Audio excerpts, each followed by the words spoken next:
In today's video, I'm going to teach you how to duplicate a project in Lovable.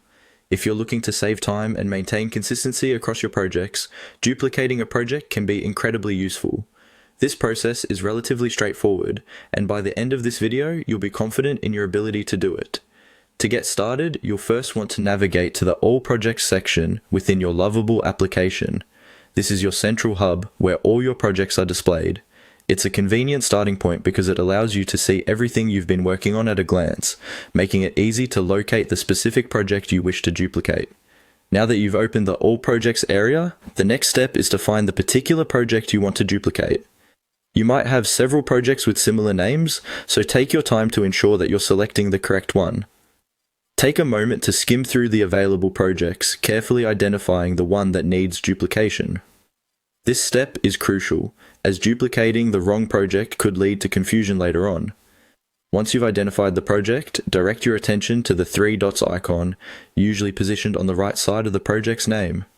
This icon might also be referred to as the More Options or Settings menu. Clicking on these dots opens up a small menu with several actionable items related to managing your project. It's designed to give you easy access to various functions without cluttering your main interface. After you've clicked on the three dots, a drop-down menu will appear. From this menu, look for the option labeled Remix. Clicking on Remix will initiate the process of duplicating your selected project.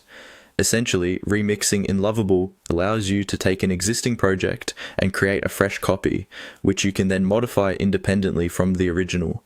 This feature is especially useful for creating versions or iterations of a project without affecting the original work. And there you have it, a new duplicated project ready for you to adjust and adapt as needed. Remember, having a duplicate project can be quite helpful when you need to experiment with new ideas or structures without disrupting your original work. So, whether you're looking to tweak a design, test a new feature, or simply back up a project's current state, project duplication is an excellent tool to have in your Lovable repertoire. Thanks for watching. Hopefully, this tutorial has made the process clear and easy for you. Feel free to revisit this video if you ever need a refresher on managing your projects effectively. Happy creating, and see you in the next one.